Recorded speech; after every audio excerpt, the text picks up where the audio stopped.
ugasanga umubyeyi yibarutse umwana akaza yandikisha imoso, ariko kuko nta bandi bana afite bandikisha imoso, abaturanyi be n'abandi bose azi aho bavukana nawe ubwe, ako kanya ikibazo kikaba kiravutse.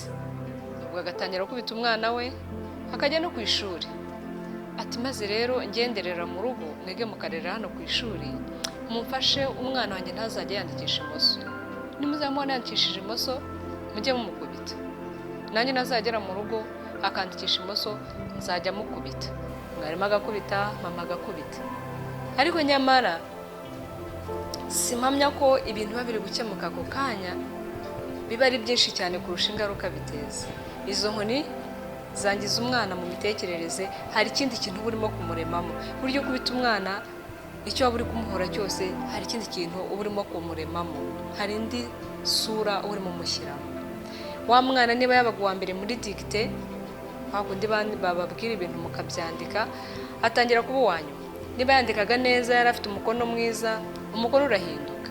Bashyira note ku kibaho ahantu hose, ugasanga umwana ntago akibasha gusoza umukoro we kubera iki? Sankoni. Ni ikibazo gikomeye cyane kubona umwana wawe uko avutse atarabihisemo, ariko ukumva ko agomba kuba uko ubishaka, akumva ko agomba kuba uko abandi bameze.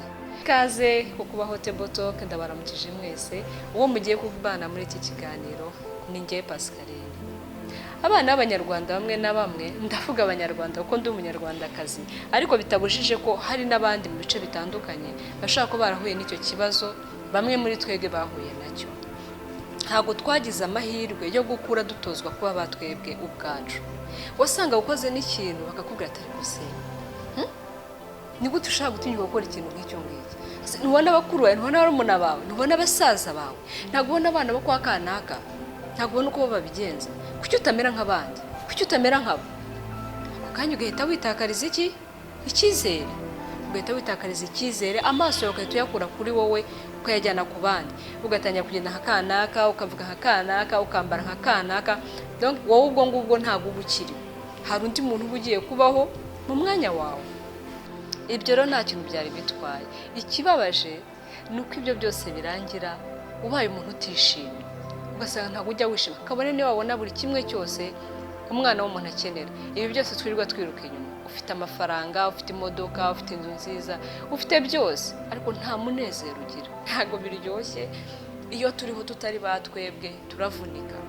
N'umunyarwanda yaravuze ngo ingendo y'undi iravuna. Yabivuze mu mugani ntiyabirambuye, ariko ni icyo ngicyo bashakaga kuvuga.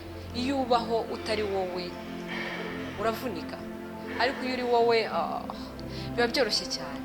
Biba byoroshye nyine, uba wumva ibyo urimo nyine, ukaryoherwa n'ubuzima, kandi ugahora unyotewe n'ejo hazaza, ugahora wumva inyota y'uko umunsi ugiye, ubuzima ukumva buraryoshye, ukumva ufite nyine confidence muri wowe, ukumva urizeye, ukumva urahagije. Babyeyi rero mureke duhindure uburyo turera, dufata abana bacu. Kuberega nubwo turi ababyeyi turi bakuru, ariko reka mbabwire, ntabwo turi intungane, kuko nta n'umuntu w'intungane ubaho. So dutege amatwi abana bacu, tubafashe, tubegere, tubafashe, tubayobora mu muyoboro wabo bashaka kuba. Wowe uri gushaka kwaba icyo ushaka kwaba, ejo cyangwa ejo bundi uzitahira. Wa mwana azasigara ari kubaho, nese azabaho ate atari icyo agomba kuba cyo? Mureke dusubiremo imbere muri twe, mureke dusubire inyuma, tubabo tugomba kubaho. Abana benshi ntabwo bize amashuri bashaka. Hari abana benshi, hari abayobozi, hari abana benshi bari mu myuga runaka, ariko bakumva ntago ari ibintu byabo. Kubera iki? Bahitiwemo n'ababyeyi. Nibyo koko abana bacu ntago bafite ubushobozi bwo guhitamo, ariko tujye tubikora twabanje kubagisha inama, tubatega amatwi. Nkuko twanye kutari intungane n'abana bacu, yego si intungane, ariko tujye dufatanya. Niba nta ntungane baho, nitwungikanya tugafatanya, tuzabyazamo ikintu kizima gikwiye. Bana rero namwe mwegera ababyeyi banyu, mubabwire muti njye ndashaka kuba uyu nguyu, iki nicyo nshaka kuba cyo, nicyo numva nshoboye.